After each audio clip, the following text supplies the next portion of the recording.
जदि आपण नुआ यूजर अछंती ताहले हमर चैनल को सब्सक्राइब करंतु एवं ता सहित हमर नुआ नुआ वीडियो रो नोटिफिकेशन पाई बेल आइकन को क्लिक करबा को जमारो भूलंतु नहीं। चतुर्थ श्रेणी सप्तम अध्याय आम जातीय एकता ओ आमे। आम देशर नाम भारत। एही देश रे कोटी कोटी लोक वास करती। आम समस्तंकर चाली चलन अलग, भाषा भी अलग। ओडिया, बंगला, हिंदी, तमिल, तेलुगु, मराठी, कन्नड़, असमिया आदि अनेक भाषा रे आम देशर लोक माने कथबार्ता हुअंती। हिंदी आमर राष्ट्रभाषा। हिंदी भाषा हेउची आम मानकर राष्ट्रीय भाषा। आम देशर अनेक धर्मर लोक वास करती। केतेक धर्मर उपासना स्थल धर्मग्रंथर नाम तले दिया जाइथिबा कोठरी रे देख।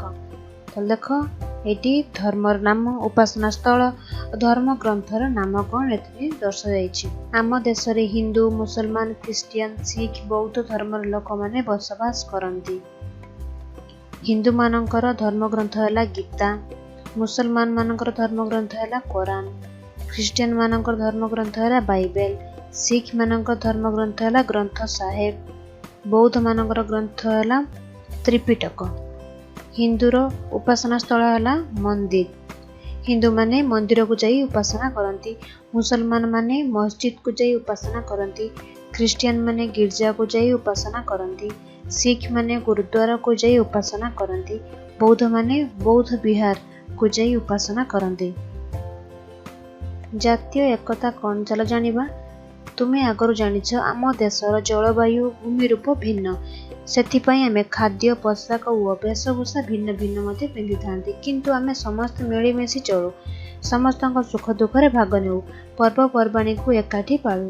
अन्यर विपद बेले साहाय्य करू। देशर उन्नति आम समस्तकर लक्ष्य। आमे निजको गोटिए मार पुओ झियो बोली माने करू। एकता भिन्नता थाई मध्य आमे समस्ते देश और विदेश रे आमको भारतीय बोली परिचय देउ। एहा होची आमर जातीय एकता। एकता जोगु आमे भारतीय बोली गर्व अनुभव करती। आम देशर जातीय एकता रक्षा करने निमंते विभिन्न समय परीक्षार सम्मुखीन होइछु।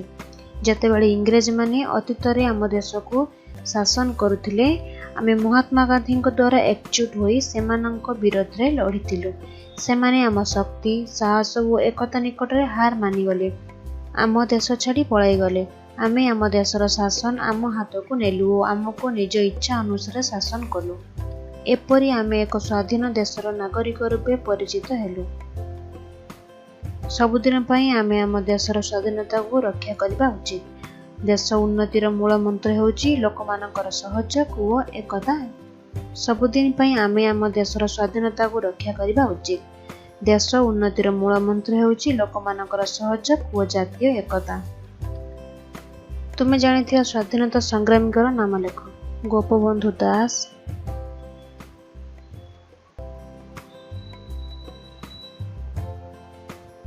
सुभाष चंद्र बोस,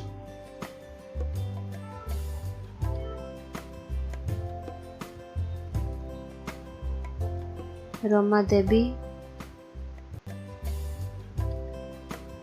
मालती देवी,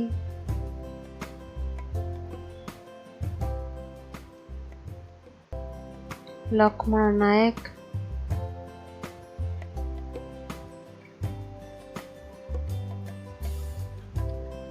तांतिया टोपे,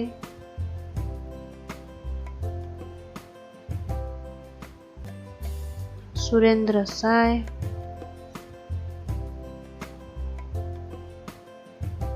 लक्ष्मीबाई,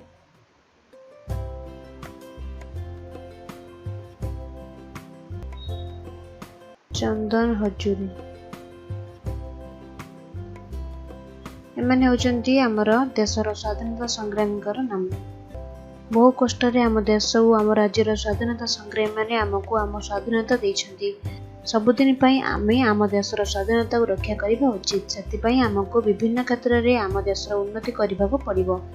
आम देशर शिक्षा, कृषि, शिल्प, स्वास्थ्य आदि क्षेत्र रे उन्नति कले आमे देशर प्रगति मध्य हेबो। जदि आमे कौनसी काम कला बेले एकता भाव रखिबा, एकतार सहित काम करिबा, ताहेले आमे कौनसी काम रे असफल हेबा नाही। ସବୁ କାର୍ଯ୍ୟ କରିବା କେବଳ ସରକାରଙ୍କର କାମ ନୁହେଁ, ଏଥିପାଇଁ ଆମ ସମସ୍ତଙ୍କ ସହଯୋଗ ଲୋଡ଼ା। ଆମେ ଯଦି ଏକତା ନ ରଖି ନିଜ ଭିତରେ କଳିକଜିଆ କରିବା, ଗଣ୍ଡଗୋଳ କରିବା, ତେବେ ବାହାରର ଶତ୍ରୁମାନେ ସୁଯୋଗ ପାଇବେ ଓ ଆମ ଦେଶକୁ ଆକ୍ରମଣ କରିବେ। ଆକ୍ରମଣର ମୁକାବିଲା ପାଇଁ ସରକାରଙ୍କର ଅର୍ଥ ସମୟ ବ୍ୟୟ ହେବ, ଦେଶର ପ୍ରଗତି ବାଧାପ୍ରାପ୍ତ ହେବ। ତେଣୁ ଦେଶ ଉନ୍ନତିର ମୂଳ ମନ୍ତ୍ର ହେଉଛି ଲୋକମାନଙ୍କର ସହଯୋଗ ଓ ଜାତୀୟ ଏକତା। ଅଭ୍ୟାସ 1 ନମ୍ବର, କୋଠରୀର ଖାଲି ସ୍ଥାନ ପୂରଣ କର। ରାଜ୍ୟର ନାମ ଆଉ ତାର ଭାଷା।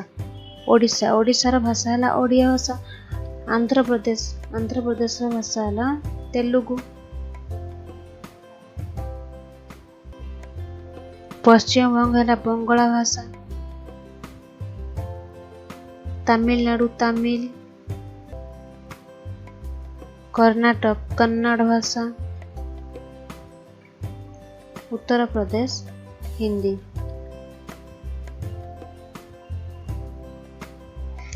2 ନମ୍ବର, ଖାଲି ସ୍ଥାନ ପୂରଣ କର। ହିନ୍ଦୁମାନଙ୍କର ପ୍ରଧାନ ଗ୍ରନ୍ଥ ହେଲା ଗୀତା। ସେମାନେ ଉପାସନା ପାଇଁ ମନ୍ଦିରକୁ ଯାଆନ୍ତି।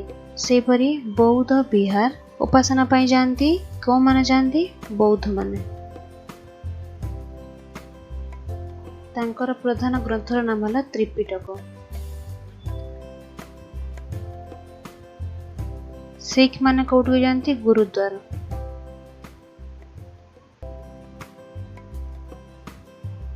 ତାଙ୍କର ଗ୍ରନ୍ଥ ସାହେବ।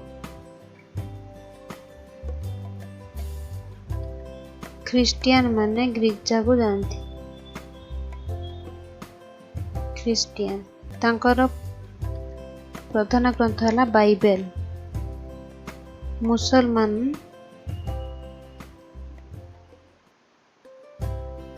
ସେମାନେ ମସଜିଦକୁ ଯାଆନ୍ତି। ତାଙ୍କର ପ୍ରଧାନ ଗ୍ରନ୍ଥ ହେଲା କୋରାନ। 3 ନମ୍ବର, ନିମ୍ନଲିଖିତ ବାକ୍ୟ ମଧ୍ୟରୁ କେଉଁଟି ଠିକ୍ ତାର ଡାହାଣ ପାର୍ଶ୍ୱ କୋଠରୀ ଠିକ୍ ଚିହ୍ନ ଦିଅ। କ, ଆମ ସମସ୍ତଙ୍କର ପୋଷାକ ଏକା ଭଳି। ଭିନ୍ନ ଭିନ୍ନ ପୋଷାକ ପିନ୍ଧନ୍ତି। ଖ, ଦେଶ ଉନ୍ନତିର ମୂଳ ମନ୍ତ୍ର ହେଉଛି ଜାତୀୟ ଏକତା। ଏଟା ଠିକ୍ ଅଛି। ଆମେ ବିଭିନ୍ନତା ମଧ୍ୟରେ ଏକତା ରକ୍ଷା କରୁ। ଏଟା ମଧ୍ୟ ଠିକ୍। ମିଳିମିଶି କାମ କଲେ କମ୍ କାମ ହେବ, ମିଳିମିଶି କାମ କଲେ ଅଧିକ କାମ ହେବ। 4 ନମ୍ବର, ଗୋଟିଏ ବା ଦୁଇଟି ବାକ୍ୟରେ ନିମ୍ନଲିଖିତ ପ୍ରଶ୍ନର ଉତ୍ତର ଦିଅ। କ, ଜାତୀୟ ଏକତାର ଅର୍ଥ କ'ଣ? ଭାଷା, ଧର୍ମ, ଖାଦ୍ୟ, ପୋଷାକ,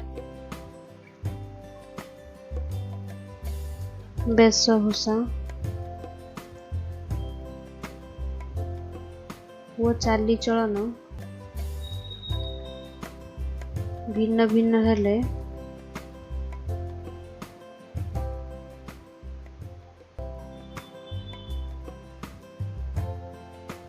ମଧ୍ୟ ଆମେ ସମସ୍ତେ ମିଳିମିଶି ଚଳୁ।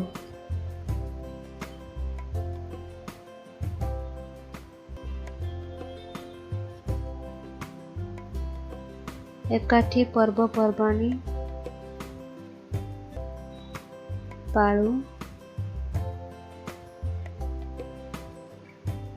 ସମସ୍ତଙ୍କ ସୁଖ ଦୁଃଖରେ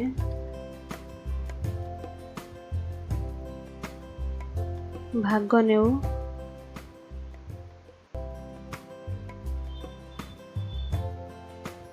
ସମସ୍ତଙ୍କ ସହଯୋଗରେ କାମ କରୁ। ସମସ୍ତେ ଏକ ମନ ହୋଇ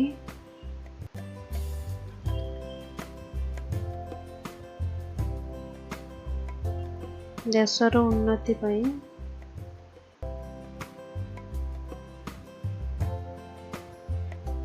ଚେଷ୍ଟା କରୁ।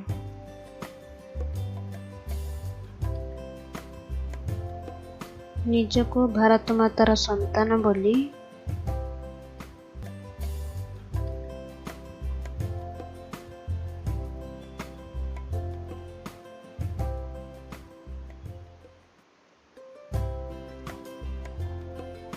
ମନେ କରୁ ଏବଂ ଦେଶର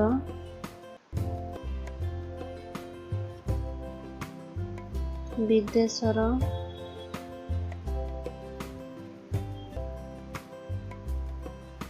ଭାରତୀୟ ବୋଲି ପରିଚୟ ଦେଉ। ଏହା ହେଉଛି ଜାତୀୟ ଏକତା।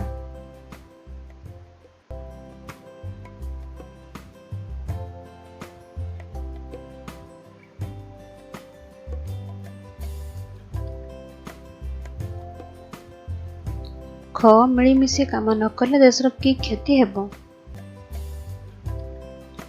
ଆମ ଭିତରେ ଏକତା ଭାବ ନ ରହିଲେ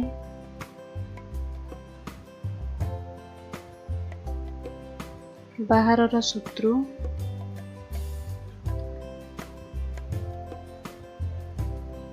ଆମ ଦେଶକୁ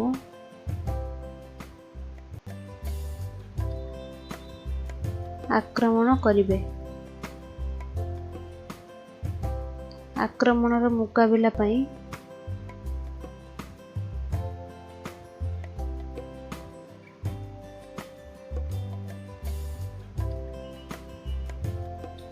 ସରକାରଙ୍କର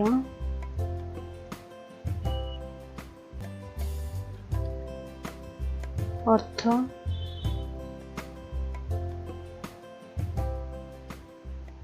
ସମୟ ବ୍ୟୟ ଏବଂ ଦେଶର ପ୍ରଗତି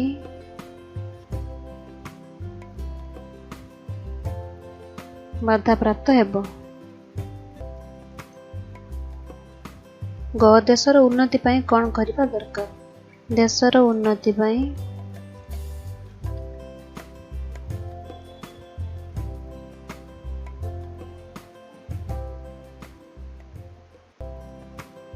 ଶିକ୍ଷା, କୃଷି,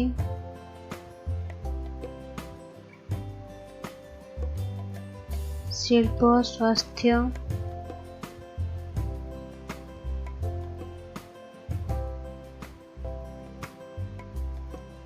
ଯୋଗାଯୋଗ ଆଦି କ୍ଷେତ୍ରରେ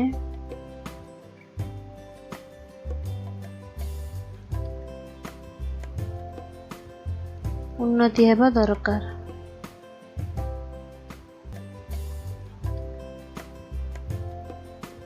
ସଭିଏଁ ଭଲ ଖାଇ ପିନ୍ଧି ଭଲ ଘରେ ସୁଖ ଶାନ୍ତିରେ ରହିବା ଦରକାର।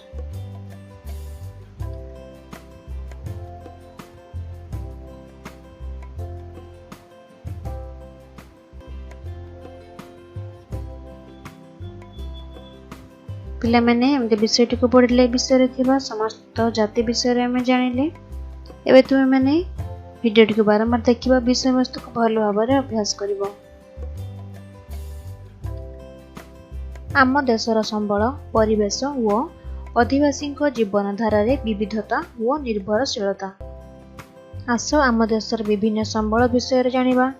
ଗୋଟିଏ ରାଜ୍ୟର ସମ୍ବଳକୁ ଅନ୍ୟ ରାଜାମାନେ କିପରି ବ୍ୟବହାର କରୁଛନ୍ତି ଜାଣିବା।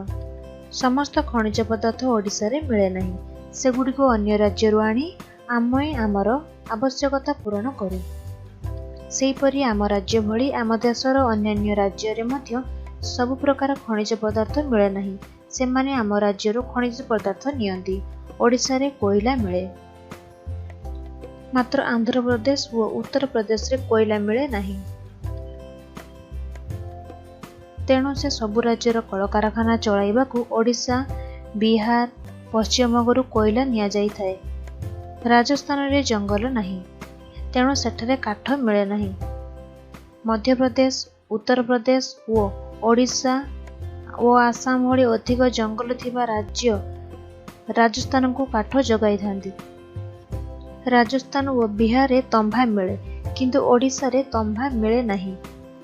ଏଣୁ ଏସବୁ ରାଜ୍ୟରୁ ତମ୍ବା ଆଣିଲେ ଓଡ଼ିଶାର ଆବଶ୍ୟକତା ପୂରଣ ହୁଏ। ଓଡ଼ିଶାରେ ମାର୍ବଲ ମିଳୁନଥିବାରୁ ରାଜସ୍ଥାନରୁ ଅଣାଯାଏ। ଓଡ଼ିଶାରେ କୋଇଲା ମିଳେ, ଆନ୍ଧ୍ରପ୍ରଦେଶ, ଉତ୍ତରପ୍ରଦେଶରେ କୋଇଲା ମିଳେ ନାହିଁ। ସବୁ ରାଜ୍ୟମାନଙ୍କରେ କଳକାରଖାନା ଚଳାଇବାକୁ ତେଣୁ ଓଡ଼ିଶା, ବିହାର ଓ ପଶ୍ଚିମବଙ୍ଗରୁ କୋଇଲା ନେଇଥାନ୍ତି। ରାଜସ୍ଥାନରେ ମଧ୍ୟ ଜଙ୍ଗଲ ନାହିଁ, ସେଠାରେ କାଠ ମିଳେ ନାହିଁ। ଜଙ୍ଗଲ ନଥିବାରୁ ସେଠାରେ କାଠ ମିଳେ ନାହିଁ। ସେମାନେ ମଧ୍ୟପ୍ରଦେଶ, ଉତ୍ତରପ୍ରଦେଶ, ଓଡ଼ିଶା ଓ ଆସାମ ରୁ କାଠ ନେଇ ରାଜସ୍ଥାନକୁ ଯୋଗାଇଥାନ୍ତି। ମଧ୍ୟପ୍ରଦେଶ, ଉତ୍ତର ପ୍ରଦେଶ, ଓଡ଼ିଶା, ଆସାମ ଏ ହେଉଛନ୍ତି ଜଙ୍ଗଲ ଥିବା ରାଜ୍ୟ। ସେଠାରୁ କାଠ ନେଇକି ରାଜସ୍ଥାନକୁ ଦିଆଯାଇଥାଏ।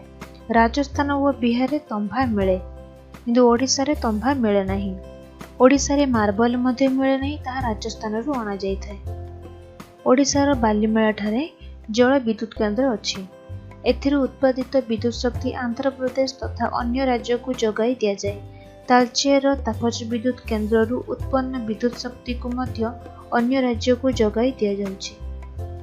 ଅନୁଗୁଳ ନାଲ୍କୋ ଆଲୁମିନିୟମ କାରଖାନାରେ ଉତ୍ପନ୍ନ ଆଲୁମିନିୟମ ଧାତୁକୁ ଅନ୍ୟ ରାଜ୍ୟମାନେ ନିଅନ୍ତି। ଅନୁଗୁଳରେ ନାଲ୍କୋ ଆଲୁମିନିୟମ କାରଖାନା ଅଛି, ସେଠାରୁ ଆଲୁମିନିୟମ ଧାତୁ ଆଣି ଅନ୍ୟ ରାଜ୍ୟମାନଙ୍କୁ ଦିଆଯାଏ। ସେହି ରାଜ୍ୟର କଳକାରଖାନାରେ ଆଲୁମିନିୟମ ଜିନିଷ ତିଆରି କରନ୍ତି। ଏପରି ଗୋଟିଏ ରାଜ୍ୟ ଅନ୍ୟ ରାଜ୍ୟର ସମ୍ବଳକୁ ବ୍ୟବହାର କରି କଳକାରଖାନା ଚଳାଇଥାଏ। ବର୍ତ୍ତମାନ ତୁମେ ଜାଣିଲ ଗୋଟିଏ ରାଜ୍ୟର କାରଖାନା ପାଇଁ ଦରକାର ପଡୁଥିବା କଞ୍ଚାମାଲ ମଧ୍ୟ ଅନ୍ୟ ରାଜ୍ୟରୁ ଆସେ। ସେହିପରି ଗୋଟିଏ ରାଜ୍ୟରେ ତିଆରି ହେଉଥିବା ଦ୍ରବ୍ୟ ଅନ୍ୟ ରାଜ୍ୟକୁ ଯାଏ। ଏହା ଫଳରେ ରାଜ୍ୟ ରାଜ୍ୟ ମଧ୍ୟରେ ସୁସମ୍ପର୍କ ରହେ। ଏହି ସୁସମ୍ପର୍କ ଆମ ଦେଶର ଏକତା ଓ ସଦ୍ଭାବ ବଢ଼ାଇବାରେ ସାହାଯ୍ୟ କରିଥାଏ। ତୁମ ରାଜ୍ୟ ଅନ୍ୟ ରାଜ୍ୟକୁ କ'ଣ କ'ଣ ଜିନିଷ ଯୋଗାଉଛି ତଳେ ଲେଖ। କୋଇଲା, କାଠ, ଆଲୁମିନିୟମ,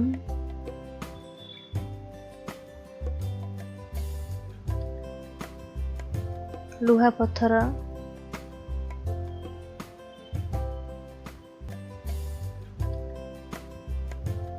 ଚୂନପଥର, ସମ୍ବଲପୁରୀ ଶାଢ଼ୀ,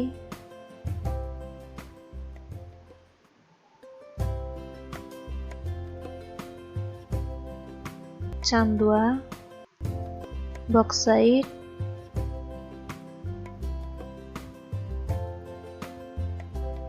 କ୍ରୋମାଇଟ୍,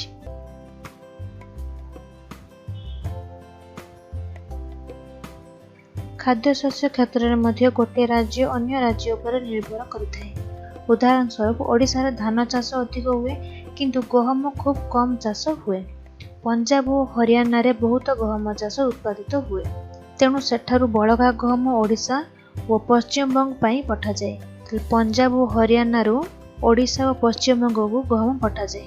ଓଡ଼ିଶାରେ ଉତ୍ପାଦିତ ହେଉଥିବା ଆଳୁ, କଦଳୀ, ଅଣ୍ଡା ଓ ମାଛ ଆମ ରାଜ୍ୟର ଆବଶ୍ୟକତା ମେଣ୍ଟାଇ ପାରେ ନାହିଁ। ତେଣୁ ଓଡ଼ିଶାର ଲୋକେ ଆଳୁ ପାଇଁ ପଶ୍ଚିମବଙ୍ଗ ଓ କଦଳୀ ପାଇଁ ଆନ୍ଧ୍ରପ୍ରଦେଶ ଉପରେ ନିର୍ଭର କରନ୍ତି। ଓଡ଼ିଶାରେ ଧାନ ଚାଷ ଅଧିକ ପରିମାଣରେ ହୋଇଥାଏ, କିନ୍ତୁ ଗହମ ଚାଷ କମ୍ ପରିମାଣରେ ହୁଏ। ଗହମ ଖୁବ୍ କମ୍ ମିଳିଥାଏ, ତେଣୁ ପଞ୍ଜାବ ଓ ହରିୟାଣାରୁ ଗହମ ଆମ ଓଡ଼ିଶାକୁ ଯୋଗାଇ ଦିଆଯାଏ। ପଞ୍ଜାବ ହରିୟାଣାରେ ବହୁତ ମାତ୍ରାରେ ଗହମ ଚାଷ କରାଯାଏ। ସେଠାରୁ ବଳକା ମିଳୁଥିବା ଗହମ ଆମ ଓଡ଼ିଶା ଓ ପଶ୍ଚିମବଙ୍ଗ ପାଇଁ ପଠାଇ ଯାଇଥାଏ। ପଞ୍ଜାବ ଓ ହରିୟାଣାରେ ବହୁତ ଗହମ ଉତ୍ପାଦିତ ହୋଇଥାଏ। ସେଠାରୁ ବଳକା ମିଳୁଥିବା ଗହମ ଓଡ଼ିଶା ଓ ପଶ୍ଚିମବଙ୍ଗ ପାଇଁ ପଠାଯାଏ। ଓଡ଼ିଶାରେ ଉତ୍ପାଦିତ ହେଉଛି କ'ଣ? ଆଳୁ, କଦଳୀ, ଅଣ୍ଡା, ମାଛ। ଏହା ଆମ ରାଜ୍ୟର ଆବଶ୍ୟକତା ମେଣ୍ଟାଇ ପାରେ ନାହିଁ। ତେଣୁ ଏହାର ଅଭାବ ପୂରଣ କରିବା ପାଇଁ ଓଡ଼ିଶାର ଲୋକେ ଆଳୁ ପାଇଁ କୋଉଠିକି ଯାଆନ୍ତି? ପଶ୍ଚିମବଙ୍ଗ ଓ କଦଳୀ ପାଇଁ ଆନ୍ଧ୍ରପ୍ରଦେଶ ଉପରେ ନିର୍ଭର କରିଥାନ୍ତି। ସେହିପରି ଓଡ଼ିଶା ମାଛ ଓ ଅଣ୍ଡା ପାଇଁ ମଧ୍ୟ ଆନ୍ଧ୍ରପ୍ରଦେଶ ଉପରେ ନିର୍ଭର କରିଥାଏ। ହେଲେ ଓଡ଼ିଶାରେ ମାଛ ଓ ଅଣ୍ଡା ଉତ୍ପାଦିତ ହେଲେ ମଧ୍ୟ ତାହା ଆବଶ୍ୟକତା ପୂରଣ କରିପାରେ ନାହିଁ। ଏହା ଆନ୍ଧ୍ରପ୍ରଦେଶ ଉପରେ ନିର୍ଭର କରିଥାଏ। ଫଳ ଚାଷ ପାଇଁ ବିଶେଷ ଉପଯୋଗୀ ନୁହେଁ, ତେଣୁ ଅଙ୍ଗୁର, ସେଓ ଓ କମଳା ଭଳି ଫଳ ପାଇଁ ଓଡ଼ିଶା, ମଧ୍ୟପ୍ରଦେଶ, ଉତ୍ତରପ୍ରଦେଶ, କାଶ୍ମୀର ଇତ୍ୟାଦି ବାହାର ରାଜ୍ୟ ଉପରେ ନିର୍ଭର କରେ। ଅଧିକାଂଶ ରାଜ୍ୟ ଚା ପାଇଁ ଆସାମ ଉପରେ ନିର୍ଭର କରିଥାନ୍ତି। ଆସାମରେ ଅଧିକ ପରିମାଣରେ ଚା ଚାଷ କରାଯାଏ, କିନ୍ତୁ ଚା ପାଇଁ ଆସାମ ଉପରେ ନିର୍ଭର କରାଯାଏ। ଆମ ଓଡ଼ିଶାର ଜଳବାୟୁ ଫଳ ଚାଷ ପାଇଁ ଉପଯୋଗୀ ହୋଇନଥାଏ, ତେଣୁ ଅଙ୍ଗୁର, ସେଓ, କମଳା ଭଳି ଫଳ ମଧ୍ୟପ୍ରଦେଶ, ଉତ୍ତରପ୍ରଦେଶ ଓ କାଶ୍ମୀର ଉପରେ ଆମ ଓଡ଼ିଶା ନିର୍ଭର କରିଥାଏ। ଭ୍ରମଣର ବହୁ ଉପାଦେୟତା ଅଛି, ସେଥିପାଇଁ ଗୋଟିଏ ଅଞ୍ଚଳର ଲୋକମାନେ ଅନ୍ୟ ଅଞ୍ଚଳକୁ ବୁଲିବାକୁ ଯାଆନ୍ତି। ଏହାଦ୍ୱାରା ସେ ଅଞ୍ଚଳ ସମ୍ପର୍କରେ ଅଧିକ ଭଲ ଭାବେ ଜାଣିହୁଏ। ଜାମ୍ମୁ କାଶ୍ମୀର ଏବଂ ହିମାଳୟ ପାଦଦେଶରେ ଥିବା ଅଞ୍ଚଳ ପ୍ରାକୃତିକ ଦୃଶ୍ୟରେ ପରିପୂର୍ଣ୍ଣ। ଜାମ୍ମୁ କାଶ୍ମୀରର ଅଞ୍ଚଳ ପ୍ରାକୃତିକ ଦୃଶ୍ୟ ପାଇଁ ପରିପୂର୍ଣ୍ଣ। ଏହି ସବୁ ଦୃଶ୍ୟକୁ ଉପଭୋଗ କରିବା ପାଇଁ ଲୋକମାନେ ବିଭିନ୍ନ ସମୟରେ ବୁଲି ଯାଆନ୍ତି ଓ ଆନନ୍ଦିତ ହୁଅନ୍ତି। ଆମ ରାଜ୍ୟର ପୁରୀର ସମୁଦ୍ରକୂଳ, ଡୁଡୁମା ଓ ଘାଗରା ଜଳପ୍ରପାତ, ହୀରାକୁଦ ନଦୀବନ୍ଧ, ଅଟ୍ରି ଓ ଦେଉଳଝରି ଭଳି ଉଷ୍ଣ ପ୍ରସବଣ କେନ୍ଦ୍ର ଦେଖିବାକୁ ଆମ ରାଜ୍ୟର ତଥା ବାହାର ରାଜ୍ୟର ଲୋକମାନେ ବିଭିନ୍ନ ସମୟରେ ଆସିଥାନ୍ତି। ଜାମ୍ମୁ କାଶ୍ମୀର ଓ ହିମାଳୟରେ ପ୍ରାକୃତିକ ଦୃଶ୍ୟର ପରିପୂର୍ଣ୍ଣ ଆମକୁ ଦେଖିବାକୁ ମିଳିଥାଏ। ଓ ଓଡ଼ିଶାରେ ପୁରୀର ସମୁଦ୍ର କୂଳ, ଡୁଡୁମା ଓ ଘାଗରା ଜଳପ୍ରପାତ, ହୀରାକୁଦ ନଦୀବନ୍ଧ, ଅଟ୍ରି ଓ ଦେଉଳଝରି ଭଳି ଉଷ୍ଣ ପ୍ରସବଣ କେନ୍ଦ୍ର ଦେଖିବାକୁ ମିଳିଥାଏ। ଅନ୍ୟ ରାଜ୍ୟର ଲୋକମାନେ ବିଭିନ୍ନ ସମୟରେ ଏଠାକୁ ଆସି ଆନନ୍ଦିତ ହୋଇଥାନ୍ତି। ଦେଲା ପୁରୀ ସମୁଦ୍ର କୂଳ, ସାନ ଘାଗରା ଜଳପ୍ରପାତ। ତୁମେ ଆମ ରାଜ୍ୟର ଦେଖିଥିବା କେତେକ ଦର୍ଶନୀୟ ସ୍ଥାନର ନାମ ଲେଖ। ସେଗୁଡ଼ିକ କେଉଁ ଜିଲ୍ଲାରେ ଅବସ୍ଥିତ ତାହା ତଳେ ଲେଖ। ଦର୍ଶନୀୟ ସ୍ଥାନର ନାମ: ଶ୍ରୀ ଜଗନ୍ନାଥ ମନ୍ଦିର,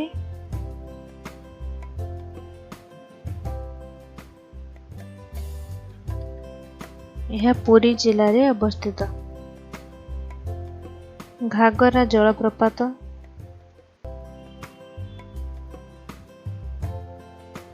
କେନ୍ଦୁଝର।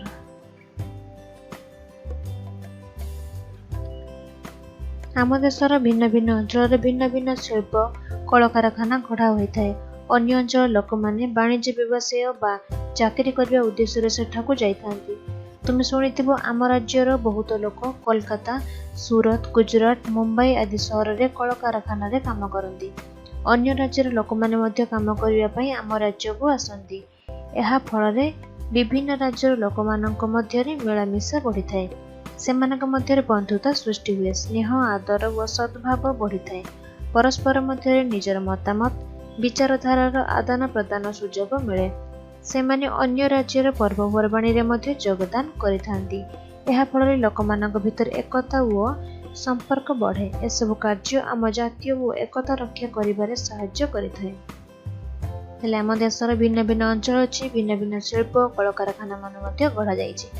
ଅନ୍ୟ ଅଞ୍ଚଳର ଲୋକମାନେ ବାଣିଜ୍ୟ ବ୍ୟବସାୟ କରିବା ପାଇଁ, ଚାକିରି କରିବା ଉଦ୍ଦେଶ୍ୟରେ ସେମାନେ ଆମ ଦେଶ ବା ଆମ ଅଞ୍ଚଳକୁ ମଧ୍ୟ ଆସିଥାନ୍ତି। ଆମ ଦେଶର ଲୋକମାନେ ମଧ୍ୟ ଅନ୍ୟ ଅଞ୍ଚଳକୁ ଯାଇକି ନିଜର ଚାକିରି କରିଥାନ୍ତି। ଏହା ଫଳରେ ଆମେ ଅନ୍ୟ ଅଞ୍ଚଳ ବିଷୟରେ ଜାଣିପାରନ୍ତି। ଅନ୍ୟ ଅଞ୍ଚଳର ଲୋକମାନେ ଆମ ଅଞ୍ଚଳ ବିଷୟରେ ମଧ୍ୟ ଜାଣିପାରନ୍ତି। ଏହା ଫଳରେ ଲୋକମାନଙ୍କ ମଧ୍ୟରେ ଏକତା, ସୁସମ୍ପର୍କ ଭାବ ଗଢ଼ି ଉଠିଥାଏ। ତୁମ ପଡ଼ୋଶୀ ଓ ବନ୍ଧୁବାନ୍ଧବମାନଙ୍କ ମଧ୍ୟରୁ ଯେଉଁମାନେ ବିଭିନ୍ନ ସ୍ଥାନ ଭ୍ରମଣ କରିବାକୁ ଯାଇଛନ୍ତି ଓ ସେମାନେ ସେଠାରେ କ'ଣ ଦେଖିଛନ୍ତି ତାହାର ଏକ ତାଲିକା କର। ସ୍ଥାନର ନାମ: ପୁରୀ ଜଗନ୍ନାଥ ମନ୍ଦିର, ଶ୍ରୀ ଜଗନ୍ନାଥ ମନ୍ଦିର, ସମୁଦ୍ର କୂଳ, କୋଣାର୍କ, ସୂର୍ଯ୍ୟ ମନ୍ଦିର,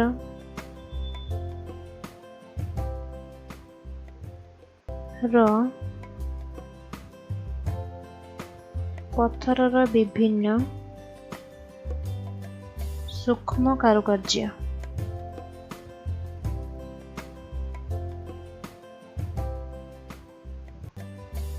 ଭୁବନେଶ୍ୱର,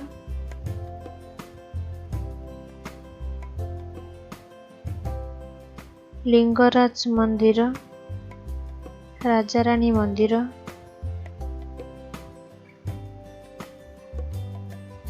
ଖଣ୍ଡଗିରି, ଉଦୟଗିରି,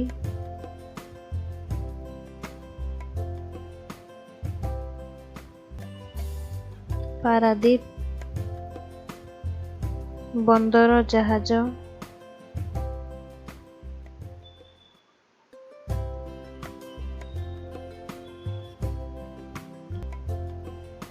ଡୁଡୁମା ଘାଗରା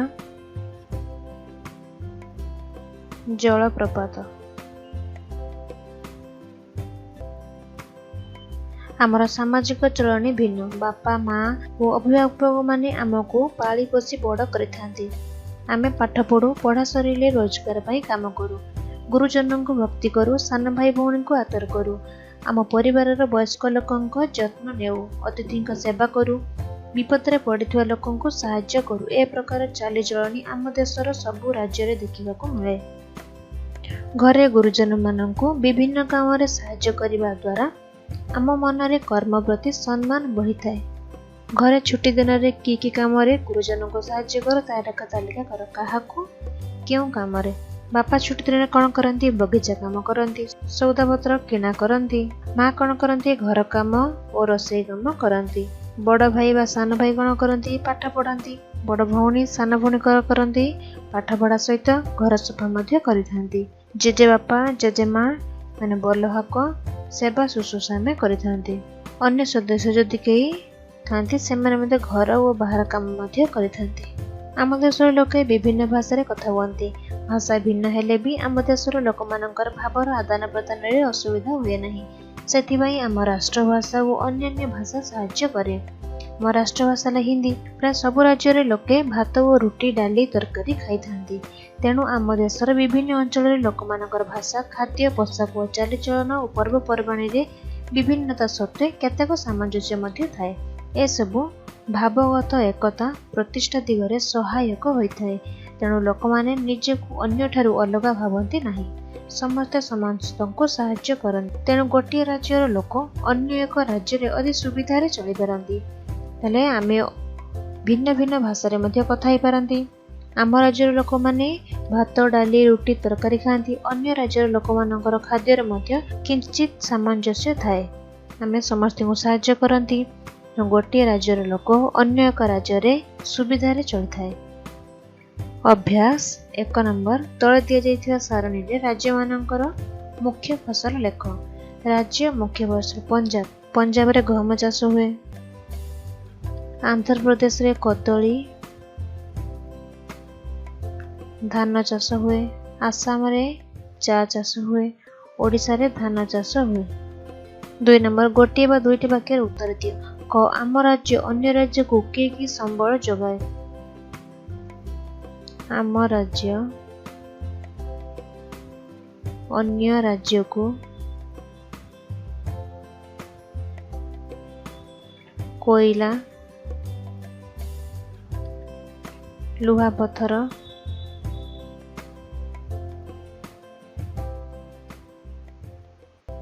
काठ आलुमिनियम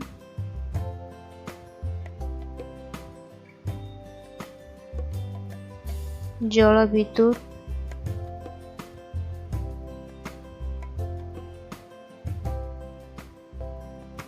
तापज विद्युत आदि संबल जोगाए।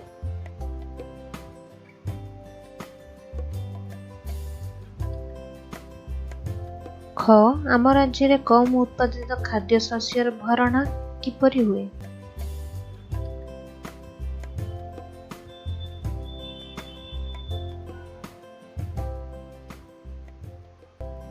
आम राज्य रे कम उत्पादित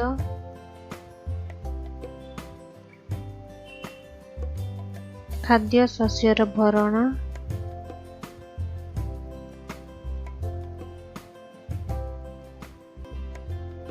करिबा पाई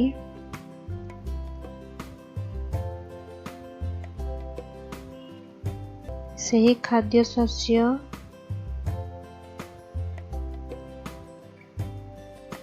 अधिक उत्पन्न हेउथिबा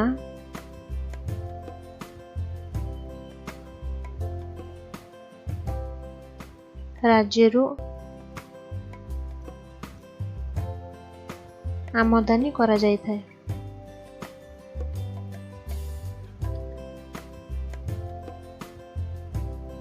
3 नंबर तुमे निम्नलिखित दर्शनीय स्थान देखा केउठाकू जीव तीर द्वारा दर्शाओ। प्राकृतिक दृश्य। प्राकृतिक दृश्य जम्मू काश्मीर रे उष्ण प्रस्रवण। अट्री तापज विद्युत केंद्र। तालचेर आलुमिनियम कारखाना। अनुगुल जलप्रपात घागरा। आम संस्कृति। भारतीय संस्कृति और एहाको समृद्ध करिबारे विभिन्न अंचलर अवदान। मनुष्य आनंद लाभ करने निमंते विभिन्न समय आमद प्रमोद कार्यक्रम आयोजन करें। तुमे लक्ष्य करिथिबा से सब कार्यगुड़िक मध्यरु केतेगुड़ी नाम लेख। नाच गीत जेपरी घोड़ा नाच, कंढेई नाच, पाला, गप शुणिबा, जात्रा,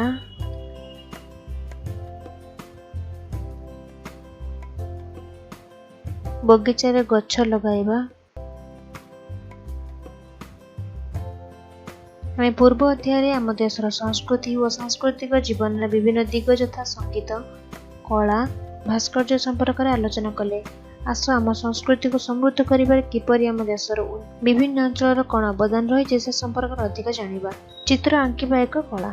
ଆମେ ଆଗରୁ ଜାଣିଛେ ଆଦିମ କାଳରେ ମଣିଷ ପାହାଡ଼ ଗୁମ୍ଫାରେ ରହୁଥିଲା ବେଳେ ଚିତ୍ର ଆଙ୍କୁଥିଲା। ଏବେ ବି ସେଗୁଡ଼ିକର ନମୁନା ଅଜନ୍ତା ଗୁମ୍ଫାରେ ରହିଛି। ପୁରୁଣା ତାଳପତ୍ର ପୋଥି, ପାତ୍ର ଓ ମନ୍ଦିରମାନଙ୍କରେ ବହୁତ ଚିତ୍ର ଅଙ୍କା ହୋଇଥିବାର ଦେଖାଯାଏ। ତୁମ ଘରେ ବ୍ୟବହାର ହେଉଥିବା ବିଛଣା, ଚଦର ଓ ଲୁଗାପଟାରେ ମଧ୍ୟ ଅନେକ ଚିତ୍ର ଦେଖିଥିବ। ଆଜିକାଲି ଚିତ୍ରକଳାର ବହୁତ ଉନ୍ନତି ଘଟିଲାଣି। ଏଗୁଡ଼ିକ ଶିଖିବା ପାଇଁ ସ୍କୁଲ, କଲେଜ ମଧ୍ୟ ଗଢ଼ା ହୋଇଗଲାଣି। ତୁମ ଘରେ କେଉଁ ପର୍ବପର୍ବାଣିରେ କି ଚିତ୍ର ଅଙ୍କାଯାଏ ତାହାର ତାଲିକା କର। ଲକ୍ଷ୍ମୀ ପୂଜା,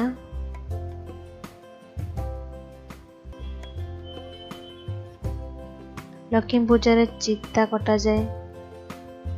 ଝୋଟି, ପଦ୍ମ ଫୁଲ, ଲକ୍ଷ୍ମୀ ପାଦ,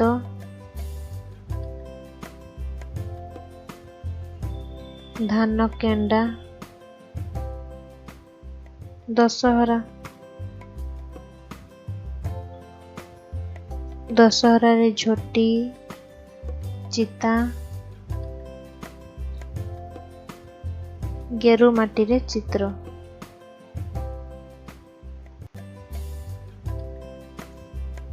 ବାହାଘର, ବାହାଘରରେ ପ୍ରଜାପତି, ପାଲିଙ୍କି, କଦଳୀ ଗଛ,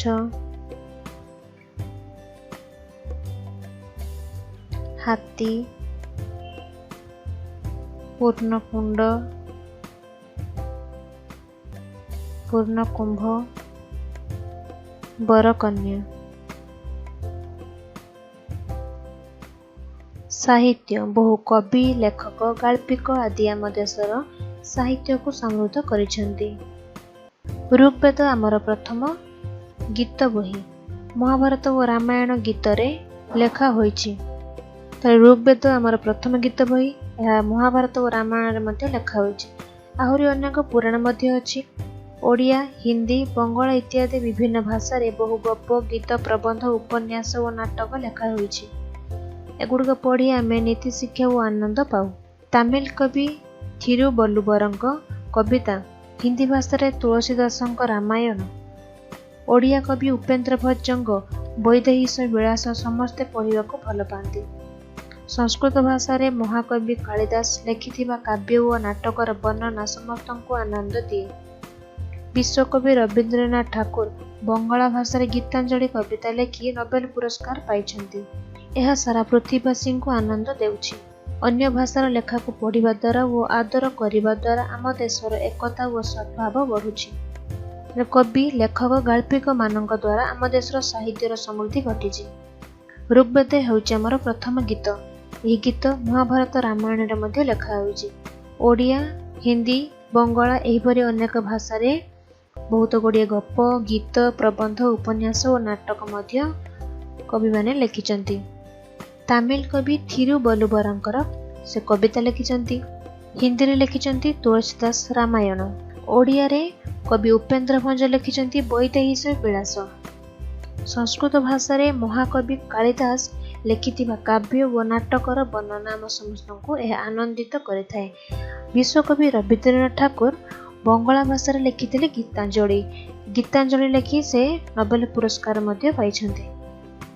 ସେହିପରି ସ୍ୱଭାବ କବି ଗଙ୍ଗାଧର ମେହେର, ପଲ୍ଲୀ କବି ନନ୍ଦକିଶୋର ବଳ, କବିବର ରାଧାନାଥ ରାୟ, ଭକ୍ତ କବି ମଧୁସୂଦନ ରାଓ, ବ୍ୟାସକବି ଫକୀରମୋହନ ସେନାପତି, ଗଣକବି ବୈଷ୍ଣବ ପାଣି, ସନ୍ଥ କବି ଭୀମ ଭୋଇ, ଅତିବଡ଼ି ଜଗନ୍ନାଥ ଦାସ, ସୁଦୂରମୁନି ସାରଳା ଦାସ ପ୍ରଭୃତି କାବ୍ୟ, କବିତା, ଗଳ୍ପ, ଏକାଙ୍କିକା ଓଡ଼ିଆ ସାହିତ୍ୟକୁ ସମୃଦ୍ଧ କରିଛି। ଏ ହେଉଛନ୍ତି ତୁଳସୀ ଦାସ, ସାରଳା ଦାସ, ରବୀନ୍ଦ୍ରନାଥ ଟାଗୋର, ଜଗନ୍ନାଥ ଦାସ, ଗଙ୍ଗାଧର ମେହେର, ଗୋପବନ୍ଧୁ ଦାସ, ଭୀମ ଭୋଇ, ରାଧାନାଥ ରାୟ, ଫକୀରମୋହନ ସେନାପତି, ଉପେନ୍ଦ୍ର ଭଞ୍ଜ, ମଧୁସୂଦନ ରାଓ। ତୁଳସୀ ଦାସ ହିନ୍ଦୀ ସାହିତ୍ୟର ମହାନ କବି ଥିଲେ। ସେ 1511-1623 ଏହା ଥିଲା ତାଙ୍କର ଜନ୍ମ ମୃତ୍ୟୁ। 1511ରେ ତାଙ୍କର ଜନ୍ମ, 1632ରେ ତାଙ୍କର ମୃତ୍ୟୁ ହୋଇଥିଲା। ହିନ୍ଦୀ କାବ୍ୟ ରାମାୟଣ ରଚୟିତା ମହର୍ଷି ବାଲ୍ମୀକିଙ୍କ ଅବତାର ବି ଲୋକମାନେ ମାନନ୍ତି। ଏହାପରେ ବିନୟ ପତ୍ରିକା ତାଙ୍କର ଏକ ଅନ୍ୟ ମହତ୍ତ୍ୱପୂର୍ଣ୍ଣ କାବ୍ୟ ଅଟେ। ତାପରେ ଆସିଲେ ସାରଳା ଦାସ, ଶୂଦ୍ରମୁନି ସାରଳା ଦାସ। ସେ ହେଲେ ପଞ୍ଚଦଶ ଶତାବ୍ଦୀର କବି। ସାରଳା ଦାସ ଆଜିକୁ ପ୍ରାୟ 600 ବର୍ଷ ତଳେ କଟକ ଜିଲ୍ଲାର ଝଙ୍କଡ଼ ଗ୍ରାମରେ ଜନ୍ମ ହୋଇ ତାଙ୍କର ପିଲାଦିନର ନାମ ଥିଲା ସିଦ୍ଧେଶ୍ୱର ପରିଡ଼ା। ସେ ନିଜକୁ ସାରଳା ଚଣ୍ଡୀଙ୍କର ପୁତ୍ର ବୋଲି କହୁଥିଲେ। ସାରଳା ଠାକୁରାଣୀଙ୍କ ଦୟାରୁ ସେ କବିତ୍ୱ ଲାଭ କରି ଓଡ଼ିଆରେ 18 ଖଣ୍ଡ ମହାଭାରତ ରଚନା କରିଥିଲେ। ବିଲଙ୍କା ରାମାୟଣ ଓ ଚଣ୍ଡୀପୁରାଣ ତାଙ୍କ ଦ୍ୱାରା ରଚିତ। ଓଡ଼ିଆ ସାହିତ୍ୟର ଆଦି ଯୁଗ ଓ ମାଟିର ମହାକବି ସାରଳା ଦାସ। ରବୀନ୍ଦ୍ରନାଥ ଠାକୁର 1861ରେ ଜନ୍ମ, 1941ରେ ତାଙ୍କର ଦେହାନ୍ତ ହୋଇଥିଲା। ଜଗନ୍ନାଥ ଦାସ, ଅତି ବଡ଼ି ଜଗନ୍ନାଥ ଦାସ। ସେ ପୁରୀ ଜିଲ୍ଲା କପିଳେଶ୍ୱର ଗ୍ରାମରେ ଜନ୍ମଗ୍ରହଣ କରିଥିଲେ। ତାଙ୍କର ପିତାଙ୍କ ନାମ ଥିଲା ଭଗବାନ ଦାସ, ମାତାଙ୍କ ନାମ ଥିଲା ପଦ୍ମାବତୀ। ସେ ଶ୍ରୀ ଚୈତନ୍ୟ ଦେବଙ୍କ ସଂସ୍ପର୍ଶରେ ଆସି ବୈଷ୍ଣବ ଧର୍ମରେ ଦୀକ୍ଷିତ ହେଲେ। ସେ ପ୍ରତ୍ୟେକ ଓଡ଼ିଆଙ୍କ ଘରେ ପଢ଼ାଉଥିଲେ। ଗଙ୍ଗାଧର ମେହେର, ସ୍ୱଭାବ କବି ଗଙ୍ଗାଧର ମେହେର। ସେ 1862ରେ ଜନ୍ମଗ୍ରହଣ କରିଥିଲେ। 1924ରେ ତାଙ୍କର ମୃତ୍ୟୁ ହୋଇଥିଲା। କବି ଗଙ୍ଗାଧର ମେହେର ସମ୍ବଲପୁର ଜିଲ୍ଲାର ବରପାଲି ଗ୍ରାମରେ 1862 ମସିହା ଅଗଷ୍ଟ ମାସରେ ଜନ୍ମଗ୍ରହଣ କରିଥିଲେ। ସେ ଜଣେ ଖ୍ୟାତନାମା କବି ଭାବରେ ପରିଚିତ। ସେ ଦରିଦ୍ର ପରିବାରରେ ଜନ୍ମ ହୋଇଥିବାରୁ ଅଧିକ ପାଠ ପଢ଼ିପାରି ନଥିଲେ, କିନ୍ତୁ ନିଜ ଉଦ୍ୟମରେ ଘରେ ବସି ବିଭିନ୍ନ ଶାସ୍ତ୍ର ପୁରାଣ ପାଠ କରି ପାଣ୍ଡିତ୍ୟ ଅର୍ଜନ କରିଥିଲେ। ତପସ୍ୱୀ, ପ୍ରଣୟବଲ୍ଲରୀ ଓ କୀଚକବଧ ପ୍ରଭୃତି ତାଙ୍କର ମହତ୍ତ୍ୱପୂର୍ଣ୍ଣ ଲେଖା। ଗୋପବନ୍ଧୁ ଦାସ, ଗୋପବନ୍ଧୁ ଦାସଙ୍କୁ ଉତ୍କଳମଣି ଗୋପବନ୍ଧୁ ଦାସ ବୋଲି କୁହାଯାଏ। ଓଡ଼ିଆ ଜାତିର ସର୍ବାଙ୍ଗୀନ ଉନ୍ନତି ପାଇଁ ଯେଉଁ କେତେଜଣ ମହାପୁରୁଷ ନିଜ ସମ୍ପୂର୍ଣ୍ଣ ଜୀବନକୁ ସମର୍ପିତ କରିଥିଲେ, ତନ୍ମଧ୍ୟରୁ ପଣ୍ଡିତ ଗୋପବନ୍ଧୁ ଦାସ ଥିଲେ ଅନ୍ୟତମ। ପ୍ରତ୍ୟେକ ଓଡ଼ିଆ ପ୍ରାଣରେ ସେ ଭରି ଦେଇଥିଲେ ଦେଶପ୍ରେମ, ଜାତିପ୍ରେମ ଓ ଭାଷାପ୍ରେମ। ଗୋପବନ୍ଧୁ ଦାସ ଉତ୍କଳମଣି ନାମରେ ଖ୍ୟାତ। ସେ ଥିଲେ ସେବା ଓ ତ୍ୟାଗର ମୂର୍ତ୍ତିମନ୍ତ ସ୍ୱରୂପ। 1877 ମସିହା ଅକ୍ଟୋବର 9 ତାରିଖ ପୁରୀ ଜିଲ୍ଲାର ସୁଆଣ୍ଡ ଗ୍ରାମରେ ଗୋପବନ୍ଧୁ ଦାସ ଜନ୍ମଗ୍ରହଣ କରିଥିଲେ। ତାଙ୍କର ପିତାଙ୍କ ନାମ ଥିଲା ଦୈତାରୀ ଦାସ ଓ ମାତାଙ୍କ ନାମ ଥିଲା ସ୍ୱର୍ଣ୍ଣମୟୀ ଦେବୀ। ବାଲ୍ୟକାଳରୁ ମାଆଙ୍କୁ ସେ ହରେଇ ବସିଥିଲେ। ସେଥିପାଇଁ ପିଉସୀ କମଳାଙ୍କ ତାଙ୍କର ଲାଳନ ପାଳନ ଦାୟିତ୍ୱ ବହନ କରିଥିଲେ। ଗାଁର ପ୍ରାଥମିକ ବିଦ୍ୟାଳୟରୁ ତାଙ୍କର ଶିକ୍ଷା ଆରମ୍ଭ ହୋଇଥିଲା। ଗୋପବନ୍ଧୁ ମାତ୍ର 12 ବର୍ଷ ବୟସରେ ମତି ଦେବୀଙ୍କୁ ବିବାହ କରିଥିଲେ। ସେ ପୁରୀ ଜିଲ୍ଲା ସ୍କୁଲର ମେଟ୍ରିକ୍ ଓ କଟକର ରେଭେନ୍ସା ମହାବିଦ୍ୟାଳୟରୁ BA ପାସ୍ କଲେ। ଏହାପରେ ସେ କଲିକତା ଯାଇ ଓକିଲାତି ପଢ଼ିଥିଲେ ଏବଂ 1906ରେ ଲ ପାସ୍ କରି ଓଡ଼ିଶାକୁ ପ୍ରତ୍ୟାବର୍ତ୍ତନ କରିଥିଲେ। 1928 ଜୁନ୍ 17 ତାରିଖରେ ତାଙ୍କର ଦେହାନ୍ତ ହୋଇଥିଲା। ତାଙ୍କର ଶ୍ରେଷ୍ଠ ରଚନା ହେଲା ବନ୍ଦୀର ଆତ୍ମକଥା, ଧର୍ମପଦ, କାରା କବିତା, ଅବକାଶ ଚିନ୍ତା, ବ୍ରହ୍ମତତ୍ତ୍ୱ, ଗୋ ମହାତ୍ମ୍ୟ ଏସବୁ ତାଙ୍କର ଶ୍ରେଷ୍ଠ ରଚନା। ତାଙ୍କର ଆହ୍ୱାନ ଥିଲା ମିଶୁ ମୋର ଦେହ ଏ ଦେଶ ମାଟିରେ, ଦେଶବାସୀ ଚାଲି ଯାଆନ୍ତୁ ପିଠିରେ, ଦେଶର ସ୍ୱରାଜ ପଥେ ଯେତେ ହାଡ଼, ପୁରୁ ତହିଁ ପଡ଼ି ମୋର ମାଂସ ହାଡ଼। ଭୀମ ଭୋଇ, ସନ୍ଥ କବି ଭୀମ ଭୋଇ 1850ରେ ଜନ୍ମଗ୍ରହଣ କରିଥିଲେ। 1895ରେ ତାଙ୍କର ଦେହାନ୍ତ ହୋଇଥିଲା। ଭୀମ ଭୋଇ ହେଉଛନ୍ତି ଜଣେ ଅନ୍ଧ କବି। ସେ ଏକ କନ୍ଧ ପରିବାରରେ 1850 ମସିହାରେ ରେଢ଼ାଖୋଲଠାରେ ଜନ୍ମଗ୍ରହଣ କରିଥିଲେ।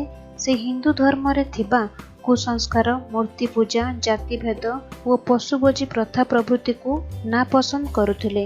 ମହିମା ଗୋସାଇଁଙ୍କଠାରୁ ଦୀକ୍ଷା ଗ୍ରହଣ କରି ଅଲେଖ ଧର୍ମ ପ୍ରଚାର କରିଥିଲେ। କବିବର ରାଧାନାଥ ରାୟ 1848 ସେପ୍ଟେମ୍ବର 28ରେ ଜନ୍ମ ହୋଇ 1908 ଏପ୍ରିଲ 27 ତାରିଖରେ ତାଙ୍କର ଦେହାନ୍ତ ହୋଇଥିଲା। ବ୍ୟାସକବି ଫକୀରମୋହନ ସେନାପତି 1843 ମସିହା ଜାନୁଆରୀ 13 ତାରିଖରେ ଜନ୍ମଗ୍ରହଣ କରିଥିଲେ। 1918 ମସିହା ଜୁନ୍ 14 ତାରିଖରେ ତାଙ୍କର ମୃତ୍ୟୁ ହୋଇଥିଲା। ଜୀବନର ସାର୍ଥକତା ପ୍ରମାଣିତ ହୁଏ ଦେଶ ଓ ଜାତି ପାଇଁ ସେବା କରିବାରେ। ନିଜର ସୁଖ ଓ ସ୍ୱାଚ୍ଛନ୍ଦ୍ୟକୁ ପଛରେ ପକାଇ प्रतिटी मुहूर्त को देश जाति गठन में जो मैंने समर्पी देइथांती सेमाने कालजयी जीवनर सार्थकता प्रमाणित हुए देश जाति पाई सेवा करिबारे निजर सुख स्वाच्छंद को पछरे पकाई प्रतिटी मुहूर्त को देश जाति गठन में जो मैंने समर्पी देइथांती सेमाने कालजयी महाकालर कसटी पत्थर एमानक निकटरे हार मानि थाए एवं मथा नुआइबाकू मध्य बाध्य होइथाए। एमानक स्वर्णद्युति अगणित जनमानसरे जो मानक चेष्टा निष्ठा और प्रचेष्टार उत्कलर स्वाभिमान फेरिबा सहित स्वतंत्र उत्कल प्रदेश गठन संभव होइथिला ସେହି ଅମୃତ ସନ୍ତାନମାନଙ୍କ ମଧ୍ୟରୁ ବ୍ୟାସକବି ଫକୀରମୋହନ ସେନାପତି ହେଉଛନ୍ତି ଅନ୍ୟତମ। ଉପେନ୍ଦ୍ର ଭଞ୍ଜ 1658 ଜନ୍ମ 1725 ତାଙ୍କର ମୃତ୍ୟୁ ହୋଇଥିଲା। ଦୀର୍ଘକାଳ ଧରି ଓଡ଼ିଆ ଜାତୀୟ ଜୀବନ ଓ ସମାଜର ପ୍ରତିଛବି ବହନ କରି ମହାକବି ସାରଳା ଦାସଙ୍କ ମହାଭାରତ, ବଳରାମ ଦାସଙ୍କର ଦାଣ୍ଡି ରାମାୟଣ ଓ ଜଗନ୍ନାଥ ଦାସଙ୍କର ଭାଗବତ ଉତ୍କଳୀୟମାନଙ୍କ ଉପରେ ଗଭୀର ଗଠନମୂଳକ ପ୍ରଭାବ ବିସ୍ତାର କଲା ପରି ଉପେନ୍ଦ୍ର ଭଞ୍ଜଙ୍କ ରଚନାବଳୀର ପ୍ରଭାବ ଅସମ୍ପନ୍ନ କହିଲେ ଅତ୍ୟୁକ୍ତି ହେବ ନାହିଁ। ଉପେନ୍ଦ୍ର ଭଞ୍ଜ ଓଡ଼ିଶାର ସାଧାରଣ ପାଠକ, ବିଦଗ୍ଧ, ପଣ୍ଡିତ ଓ ସଙ୍ଗୀତଜ୍ଞ ନିକଟରେ ଏତେ ଲୋକପ୍ରିୟ ଯେ ଭଞ୍ଜ କବି କହିଲେ ଲୋକେ କେବଳ ଉପେନ୍ଦ୍ର ଭଞ୍ଜକୁ ହିଁ ବୁଝିଥାନ୍ତି। ମଧୁସୂଦନ ରାଓ 1853 ମସିହାରେ ଜନ୍ମଗ୍ରହଣ କରିଥିଲେ। 1912 ମସିହାରେ ତାଙ୍କର ଦେହାନ୍ତ ହୋଇଥିଲା। ମଧୁସୂଦନ ରାଓ ଓଡ଼ିଆରେ ଭକ୍ତକବି ନାମରେ ସୁପରିଚିତ। ସେ 1853 ମସିହାରେ ଜନ୍ମଗ୍ରହଣ କରିଥିଲେ। ସେ ଜଣେ ଆଦର୍ଶ ଶିକ୍ଷକ ଥିଲେ। ଓଡ଼ିଶାର ଶିଶୁମାନଙ୍କୁ ଓଡ଼ିଆ ଭାଷାରେ ବର୍ଣ୍ଣମାଳା ସହିତ ପରିଚିତ କରାଇବା ପାଇଁ 1895 ମସିହାରେ ଭକ୍ତକବି ମଧୁସୂଦନ ରାଓ ବର୍ଣ୍ଣବୋଧ ପୁସ୍ତକ ରଚନା କରିଥିଲେ। 100 ବର୍ଷରୁ ଅଧିକ ସମୟ ଧରି ଏହି ପୁସ୍ତକ ଓଡ଼ିଶାର ଘରେ ଘରେ ପରିଚିତ। ଶିଶୁମାନେ ଏହି ପୁସ୍ତକ ପଢ଼ି ନିଜର ପ୍ରାଥମିକ ବର୍ଣ୍ଣ ପରିଚୟକୁ ସୁଦୃଢ଼ କରି ଆସୁଛନ୍ତି। ସରକାରୀ ଓ ବ୍ୟକ୍ତିଗତ ଉଦ୍ୟମରେ ଏହି ଧରଣର ଅନେକ ପୁସ୍ତକ ପ୍ରକାଶିତ ହୋଇଥିଲେ ସୁଦ୍ଧା ବର୍ଣ୍ଣବୋଧର ଗୁରୁତ୍ୱ କମି ନାହିଁ। ଏହି ବର୍ଣ୍ଣବୋଧ କଥା ଉଠିଲେ ପ୍ରତ୍ୟେକଙ୍କ ମନରେ ମଲାଟ ଉପରେ ଏକ ବିଲେଇ ବସିଥିବା ଛବି ପ୍ରଥମେ ଆଖି ସାମ୍ନାକୁ ଆସିଥାଏ। ପର୍ବପର୍ବାଣୀ ଯେଉଁ ପର୍ବଗୁଡ଼ିକ ତୁମ ଘରେ ପାଳନ କରାଯାଏ ସେଗୁଡ଼ିକର ତାଲିକା କର। ଯେପରି ହୋଲି, ପଣା ସଂକ୍ରାନ୍ତି,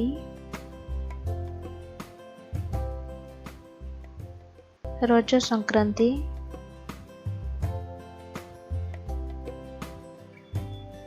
ଦୀପାବଳି,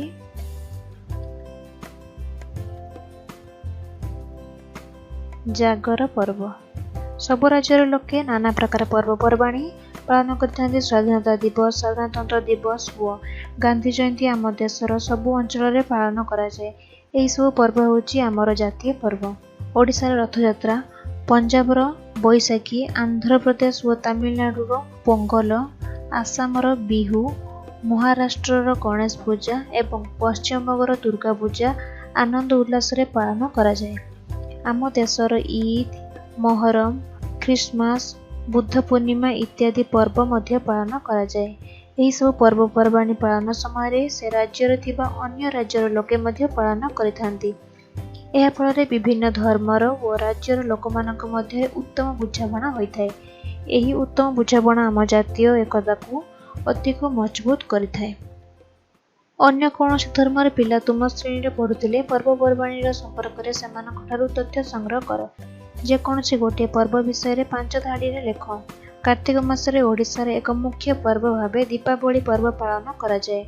ଏହି ଦିନ ଘରଦ୍ୱାର ସବୁ ପରିଷ୍କାର ପରିଚ୍ଛନ୍ନ କରାଯାଏ। ଏହି ଦିନ ପୂର୍ବପୁରୁଷଙ୍କ ଉଦ୍ଦେଶ୍ୟରେ କାଉଁରିଆ କାଠି ଜାଳି ବଡ଼ ବଡ଼ୁଆ ଡକାଯାଏ। ଏହି ଦିନ ସନ୍ଧ୍ୟାବେଳେ ଘରଦ୍ୱାର ଦୀପ ଜାଳି ଆଲୋକିତ କରାଯାଏ। ଏହି ଦିନ ଘରେ ବିଭିନ୍ନ ପ୍ରକାରର ପିଠାପଣା ହୁଏ। ପିଲାମାନେ ବିଭିନ୍ନ ପ୍ରକାର ବାଣ ମଧ୍ୟ ଫୁଟାଇଥାନ୍ତି। ନୃତ୍ୟ ସଙ୍ଗୀତ ହେଲା ଓଡ଼ିଶୀ, ଓଡ଼ିଶାର ନାଚ ଓଡ଼ିଶୀ ନାଚ। ଦାଣ୍ଡିଆ ରାସଟା ହେଲା ଗୁଜୁରାଟରେ। ବିହୁ ହେଲା ଆସାମରେ। ପୂର୍ବ କାଳରୁ ଆମ ଦେଶ ଓ ରାଜ୍ୟ ବହୁ ପ୍ରକାରର ନାଚ ଗୀତ ପାଇଁ ପ୍ରସିଦ୍ଧି ଲାଭ କରିଛି।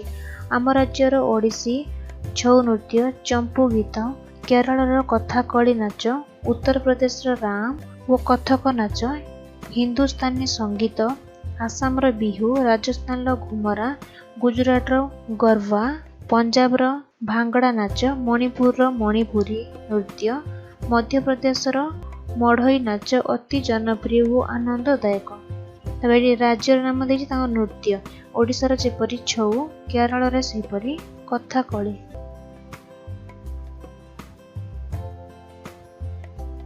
उत्तर प्रदेश रे राम और कथक।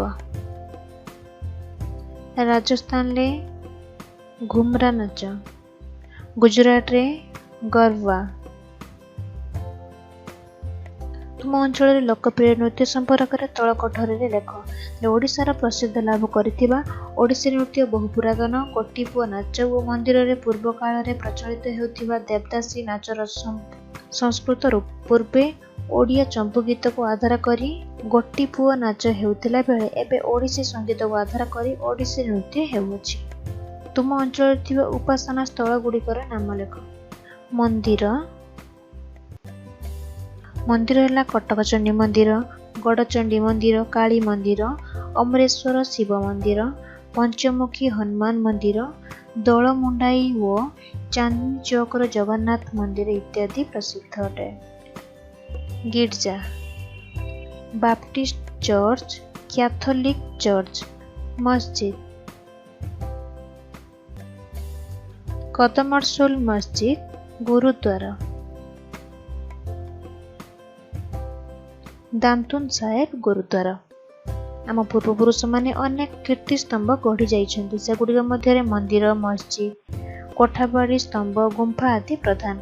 आम देशर गृह निर्माण कौशल अति उन्नत। सिंधु नदी कूल रे मिलिथिबा हरप्पा और मोहेंजोदारो नगर द्वयर निर्माण कला संपर्क में आम पूर्वर मध्य जानिछे। एलोरार कैलाश मंदिर, मदुराईर मीनाक्षी मंदिर, कोणार्कर सूर्य मंदिर, बीजापुर गोल गंबुज, पुरीर जगन्नाथ मंदिर, आग्रार ताजमहल, दिल्लीर कुतुब मीनार और लाल किला इत्यादि आमर निर्माण कलार निदर्शन अटे। एटा जगन्नाथ मंदिर, एटा मीनाक्षी मंदिर, एटा कुतुब मीनार, सूर्य मंदिर है कोणार्क, ताजमहल एटा लाल किला। उत्तर प्रदेश में अशोक स्तंभ सबुठार पुराना। महाराष्ट्र अजंता गुंफा आउ एक पुराना कीर्ति। यह छड़ा ओडिशार जगन्नाथ मंदिर, कोणार्क मंदिर, लिंगराज मंदिर और राजाराणी मंदिर, खंडगिरी और उदयगिरी प्राचीन कीर्ति। रत्नगिरी और ललितगिरी रे देखा जाउथिबा बौद्ध विहार ध्वंसावशेष आम पूर्वपुरुष मानकर निर्माण कलार उत्कर्षता प्रतिपादन करुअछि। एही सब पुरातन कीर्ति जगु आम संस्कृति जुगे जुगे समृद्ध हेउअछि। अभ्यास 1 नंबर खाली स्थान पूरण कर। राज्यर नाम, नृत्यर नाम। आंध्र प्रदेश है कुचिपुड़ी, गरबा है गुजरात रे, तमिलनाडु है भारतनाट्यम, मणिपुरी नाच है मणिपुर रे, छौ नृत्य है ओडिशा, राजस्थान घुमरा, कथक उत्तर प्रदेश,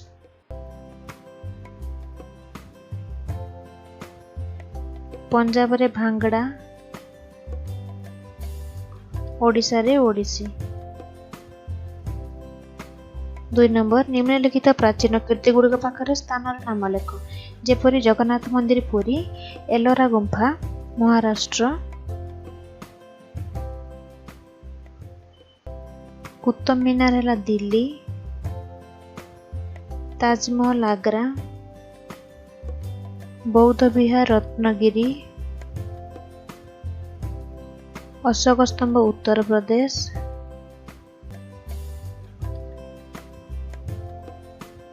मीनाक्षी मंदिर मदुराई,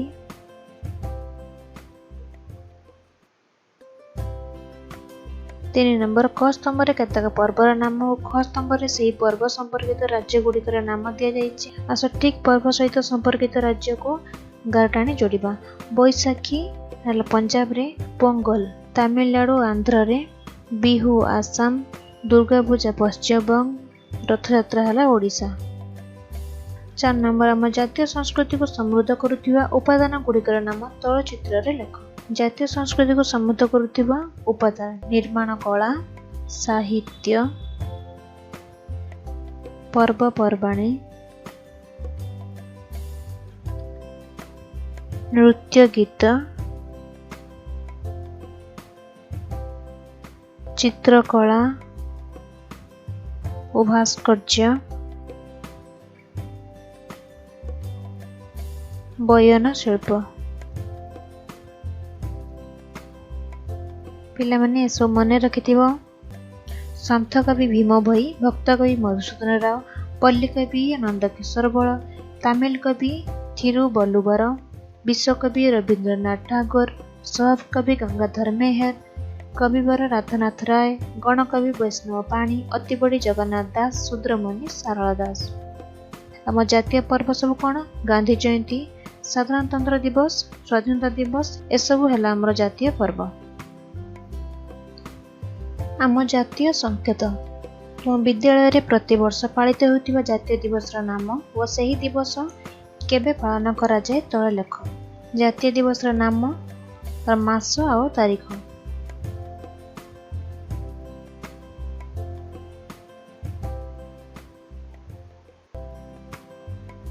ସ୍ୱାଧୀନତା ଦିବସ ଅଗଷ୍ଟ ମାସ 15 ତାରିଖ।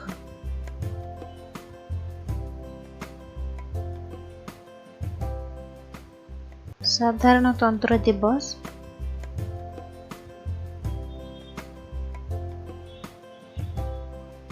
ଜାନୁଆରୀ ମାସ 26 ତାରିଖ। ଗାନ୍ଧୀ ଜୟନ୍ତୀ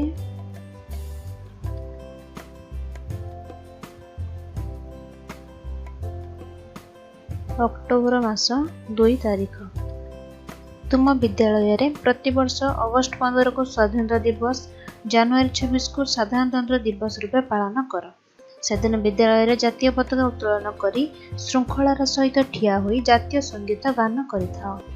ତୁମେ ପାଳନ କରୁଥିବା ସେହି ସବୁ ଦିବସ ହେଉଛି ଆମର ଜାତୀୟ ଦିବସ। ଆମେ ଯେଉଁ ଦିବସ ପାଳନ କରୁଛନ୍ତି ଏସବୁ ହେଲା ଜାତୀୟ ଦିବସ। ତୁମେ ନିଶ୍ଚିତ ଭାବେ କାଗଜ ତିଆରି ମୁଦ୍ରା ଓ ଧାତବ ମୁଦ୍ରା 3ଟି ସିଂହଙ୍କର ଛବି ଦେଖିଥିବ। ତାହା ହେଉଛି ଆମ ଜାତୀୟ ସଂକେତ। ଦେଖ, ଏଇଟା ହେଉଛି କଏନ୍ ପଇସାରେ 3ଟି ସିଂହ ଅଛି। ଏଇଟା ହେଉଛି ଆମ ଜାତୀୟ ସଂକେତ। ଏଠି ଦେଖ, ଏଇଟା ଜାତୀୟ ସଂକେତ।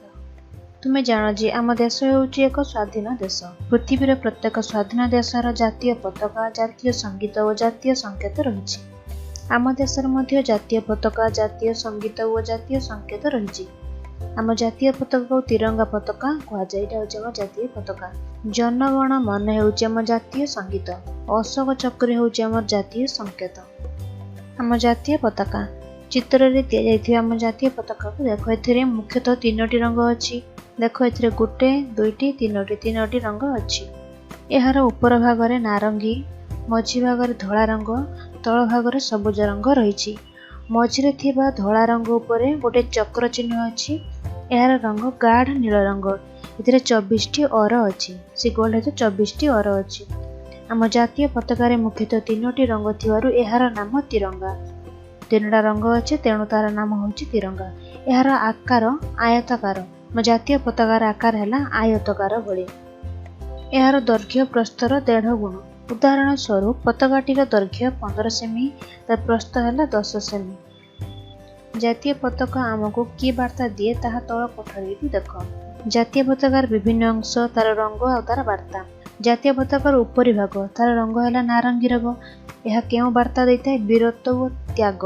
ମଝି ଭାଗ ହେଲା ଧଳା, ସତ୍ୟ, ଶାନ୍ତି ଓ ପବିତ୍ରତାର ବାର୍ତ୍ତା ପ୍ରଦାନ କରିଥାଏ। ତଳ ଭାଗ ହେଲା ସବୁଜ ରଙ୍ଗ। ସବୁଜ ରଙ୍ଗ ସମୃଦ୍ଧି, ଶ୍ରମ ଓ ବିଶ୍ୱାସର ବାର୍ତ୍ତା ପ୍ରଦାନ କରିଥାଏ। ଚକ୍ରଟା ହେଲା ଆମର ଗାଢ଼ ନୀଳ ରଙ୍ଗ। ନ୍ୟାୟ, ଧର୍ମ, ପ୍ରଗତିର ବାର୍ତ୍ତା ପ୍ରଦାନ କରିଥାଏ। ତାହେଲେ ଆମେ ଜାତୀୟ ପତାକାରୁ କ'ଣ ସବୁ ବାର୍ତ୍ତା ପାଇଥାନ୍ତି?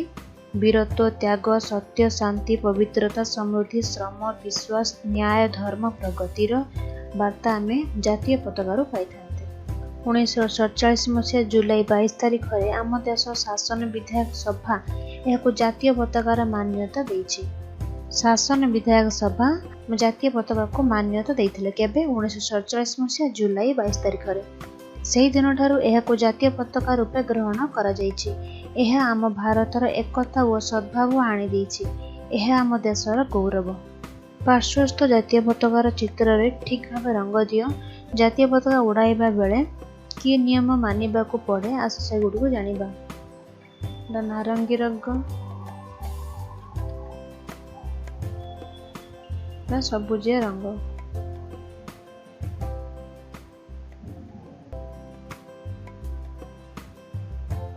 ଏଠାର ନୀଳ ରଙ୍ଗ। ଏହାର ନାରଙ୍ଗୀ ରଙ୍ଗ ଅଂଶ ଉପରକୁ ରହିବ। ନାରଙ୍ଗୀ ରଙ୍ଗ ଅଂଶ ଉପରକୁ ରହିବ।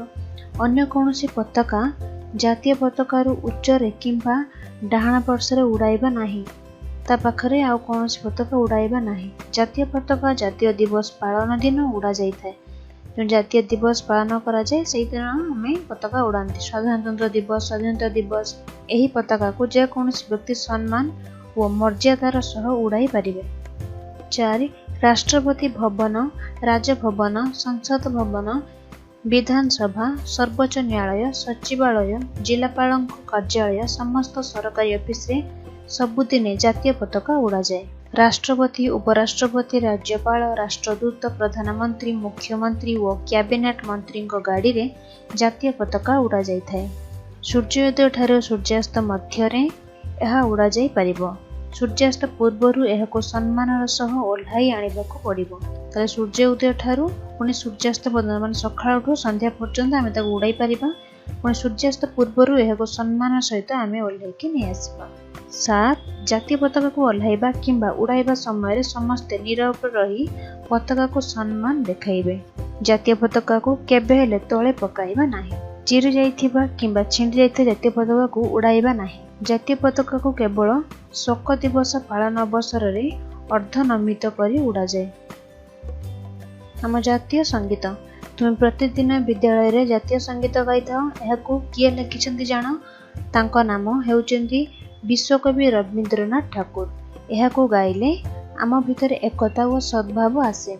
ଜାତି, ଧର୍ମ, ବର୍ଣ୍ଣ ନିର୍ବିଶେଷରେ ଆମେ ସମସ୍ତେ ଭାରତୀୟ, ଏହି ଧାରଣା ଆମ ମନରେ ଦୃଢ଼ୀଭୂତ ହୁଏ। ଜାତୀୟ ସଙ୍ଗୀତ ଗାଇଲା ବେଳେ କି କି ନିୟମ ମାନିବାକୁ ପଡ଼େ, ଆସ ସେଗୁଡ଼ିକୁ ଜାଣିବା। ଜାତୀୟ ସଙ୍ଗୀତ ମଧ୍ୟ ଗାନ କଲାବେଳେ ତାର କିଛି ନିୟମ ମାନିବାକୁ ପଡ଼ିଥାଏ। ସମସ୍ତେ ସିଧା ଭାବରେ ସ୍ଥିର ହୋଇ ଠିଆ ହେବା।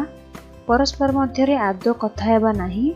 ଏହାକୁ 52 ସେକେଣ୍ଡ ମଧ୍ୟରେ ଠିକ୍ ସ୍ୱର ଓ ତାଳର ସହ ଗାଇବା। ଏହା ହେଉଛି ଆମର ଜାତୀୟ ସଙ୍ଗୀତ। ଆମ ଜାତୀୟ ଚିହ୍ନ। ଡାହାଣ କଡ଼ରେ ଦିଆଯାଇଥିବା ଚିତ୍ରଟିକୁ ଦେଖ, ଏହାର ନାମ କୁହ। ଏହା ଆମର ଜାତୀୟ ଚିହ୍ନ। ଏଇଟା ହେଉଛି ଆମର ଅଶୋକ ସ୍ତମ୍ଭ ହେଲା। ଏ ଅଶୋକ ସ୍ତମ୍ଭରେ ଏଠି 4ଟି ସିଂହ ଅଛି। 1, 2, 3, ପଛପଟରେ ଗୋଟେ ଅଛି 4। 3ଟି ସିଂହ ଦେଖିବାକୁ ପାଇବ। ଦେଖ ଏଠି 3ଟି ସିଂହ ଦେଖାହେଲା।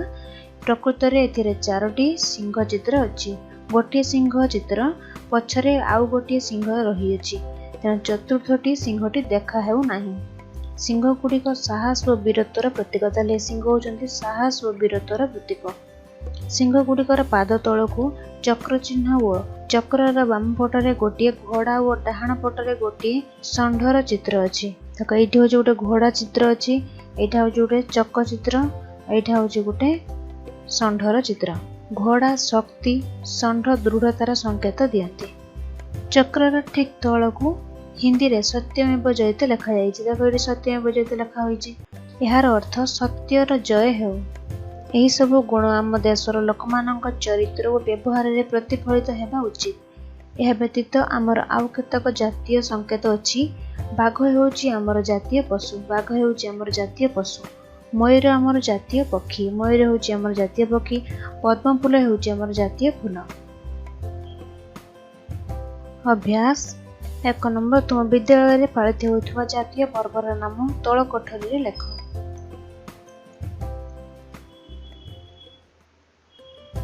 ସ୍ୱାଧୀନତା ଦିବସ,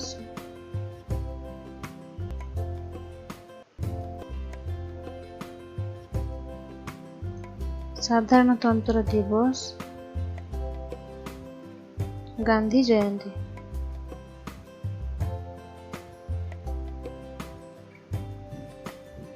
2 ନମ୍ବର। ତଳ କୋଠରୀ ପୂରଣ କର। ଜାତୀୟ ପତାକାର ରଙ୍ଗ ଓ ତାର ପ୍ରତୀକ। ନାରଙ୍ଗୀ ରଙ୍ଗ ବୀରତ୍ୱର ପ୍ରତୀକ। ଧଳା ରଙ୍ଗ ଶାନ୍ତିର ପ୍ରତୀକ। ସବୁଜ ରଙ୍ଗ ବିଶ୍ୱାସର ପ୍ରତୀକ। 3 ନମ୍ବର। କ ସ୍ତମ୍ଭ ସହିତ ଖ ସ୍ତମ୍ଭ ମିଳାଅ। କ ସ୍ତମ୍ଭ, ଖ ସ୍ତମ୍ଭ। ଜାତୀୟ ପକ୍ଷୀ ମୟୂର। ଜାତୀୟ ଫୁଲ ପଦ୍ମ ଫୁଲ। ଜାତୀୟ ପଶୁ ବାଘ। 4 नंबर उत्तर लेख क सत्यमेव जयतेर अर्थ कौन? सत्यर जय हेउ।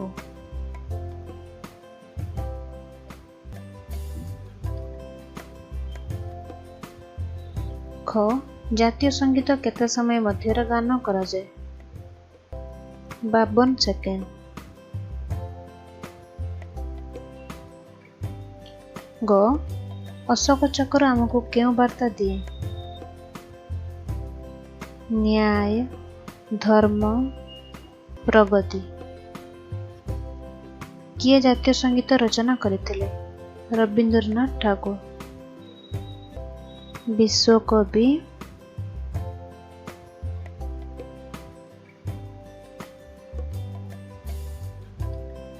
रवींद्रनाथ ठाकुर। ओ जातीय पताकार दैर्घ्य और प्रस्तर केते गुण? दैर्घ्य प्रस्तर 1.5 गुण। जातीय फूलर नाम कौन? पद्म फूल। 5 नंबर गोटिए बा दुईटी वाक्य रे उत्तर दियो। क केउ मानक गाड़ी रे जातीय पताका लागि थाए? राष्ट्रपति, उपराष्ट्रपति, उपराष्ट्रपति, राज्यपाल,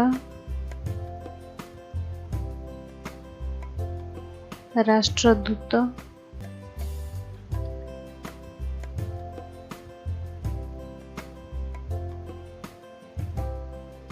प्रधानमंत्री, मुख्यमंत्री,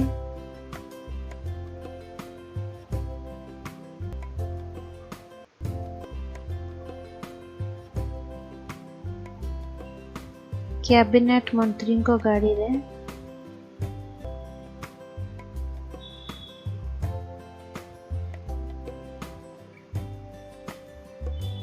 जातीय पताका लागि थाए। ख जातीय संगीत गाइबा समय रे आम मन रे की भाव आसे? एकता,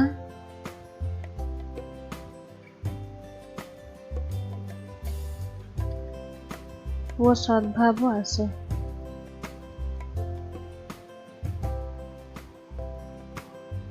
जाति, धर्म,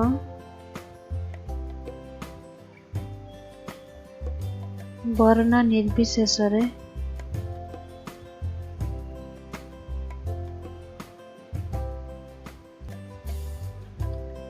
आमे समस्ते भारतीय।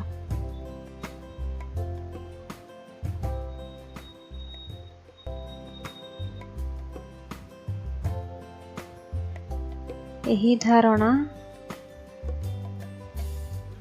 आम मन रे दृढ़ीभूत हुए।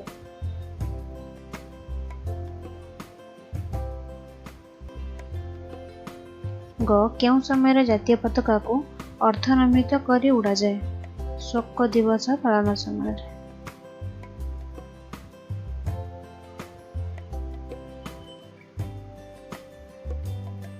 जातीय पताका को केवल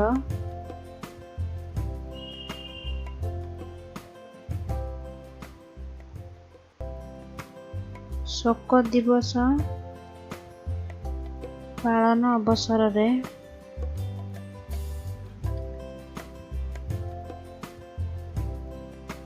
अर्धनमित करी उड़ा जाए।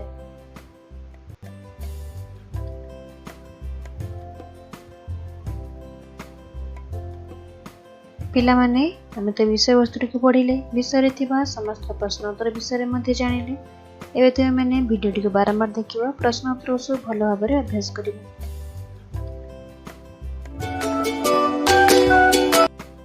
यूजर अछंती ताले हमर चैनल को सब्सक्राइब करंतु एवं ता सहित हमर बेल आइकन को क्लिक करंतु।